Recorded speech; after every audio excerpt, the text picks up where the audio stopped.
The second sack sweepstakes, inside the wild race to become Detroit's next pass rush hero. Detroit, we need to talk about a number. Not a score, not a record, not even a name you already know by heart.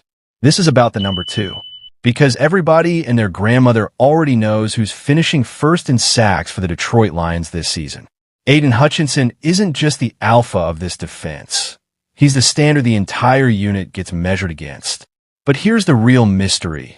The one that's got fans, analysts, and apparently an entire fan survey completely fired up heading into training camp. Who in the world is going to be number 2?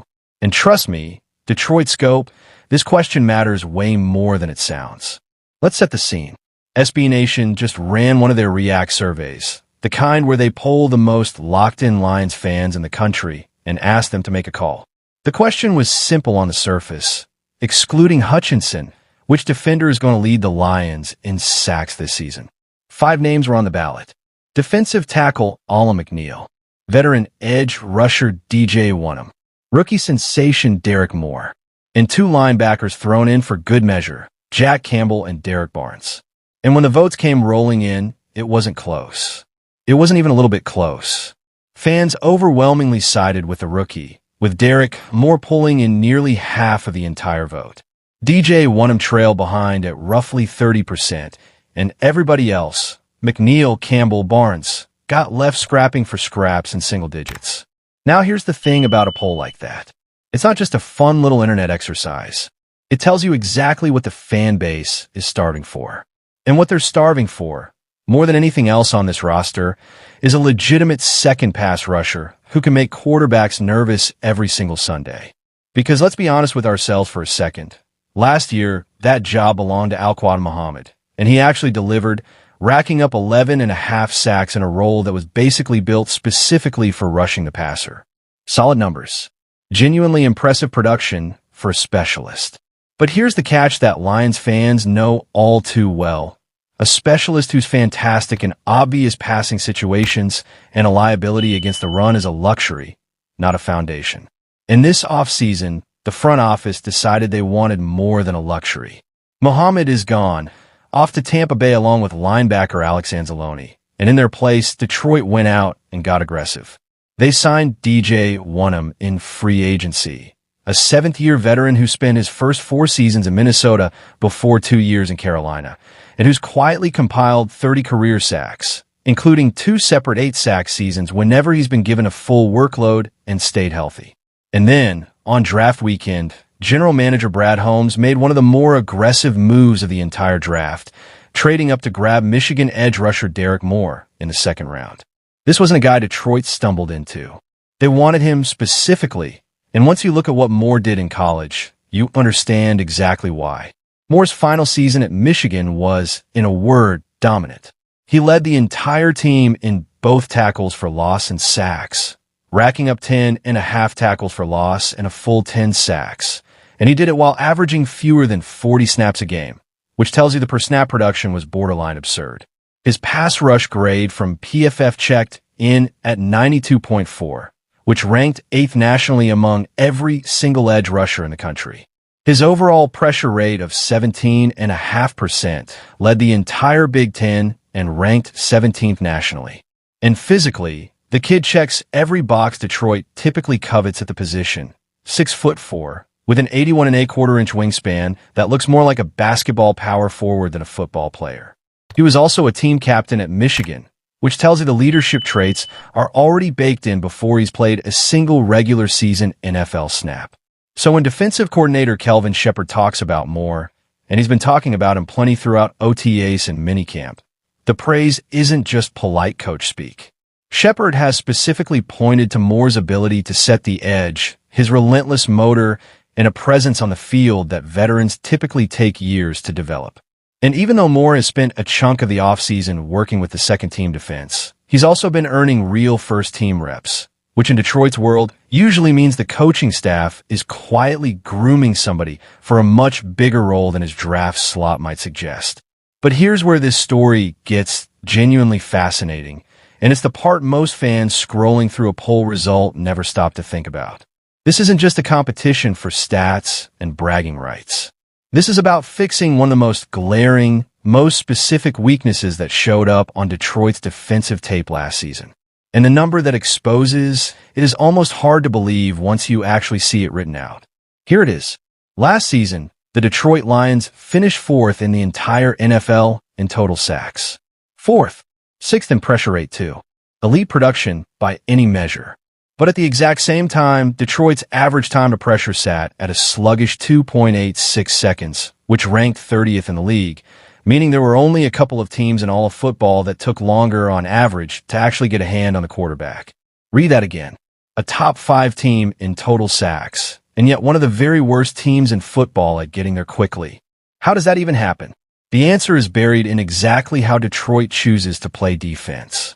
This is a team that leans on man coverage more than almost anyone else in the league, running it at a rate north of 30%, and they blitz sparingly, sitting around the 20th ranked mark in blitz rate at somewhere in the low 20% range, meaning they're sending extra rushers less than 1 out of every 4 snaps.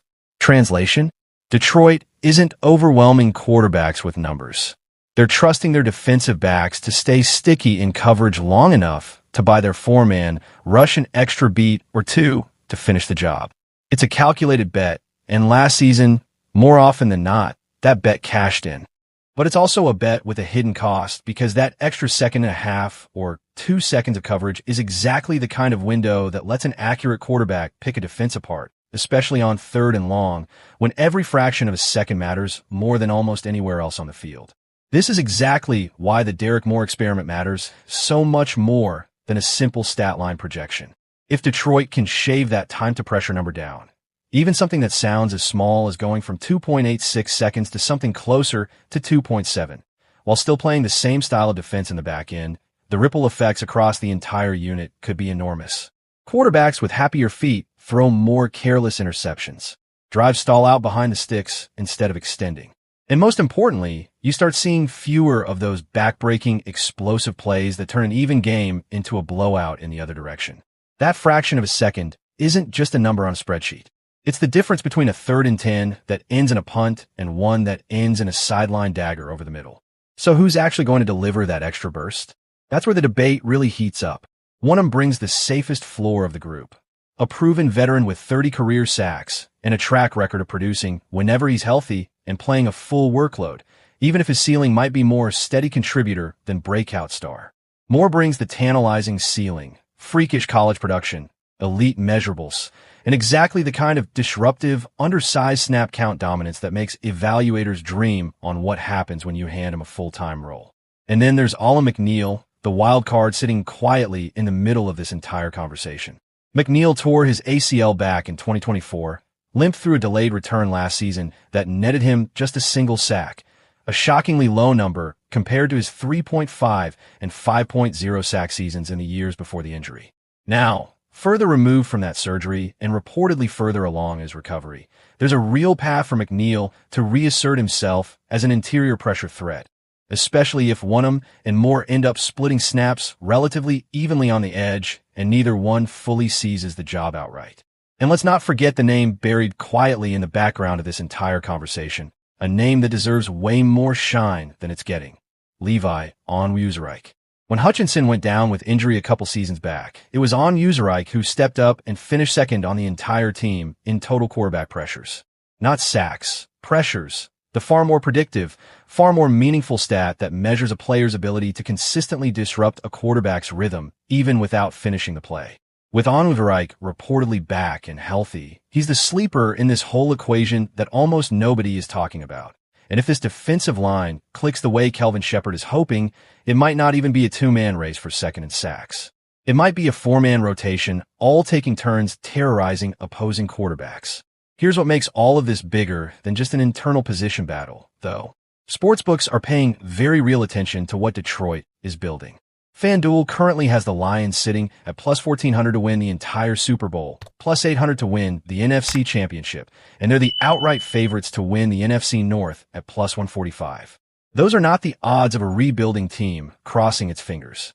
Those are the odds of a legitimate contender.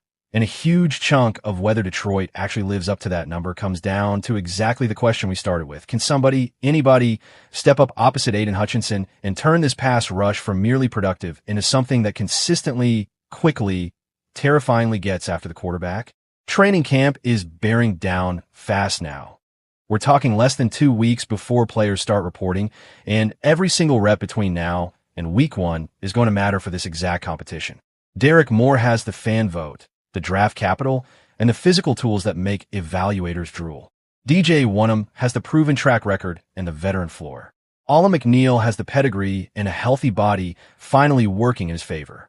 And Levi Onwuzurike is lurking in the shadows with a resume that says he might make this whole debate look silly by October. One thing is completely certain. The Lions know exactly what they're missing, and they went out this offseason and threw resources at fixing it. Now we're just going to watch it play out. So here's what we want to know. Detroit Scope faithful. Who do you think finishes second on this team in sacks when the confetti settles after Week 18? The rookie phenom in Derek Moore, the steady veteran in DJ Wonnum, the bounce-back candidate in Allen McNeil, or a total dark horse nobody's talking about yet? Sound off in the comments, because we read every single one, and we want to know exactly where you stand. If this breakdown got you fired up for training camp, make sure you smash that like button, drop your prediction below, and if you haven't already, hit subscribe and turn on notifications so you never miss a single line story we bring you. We've got more coming tomorrow. We've got more coming every single day. And with camp just around the corner, this is only the beginning. We'll see you in the next one.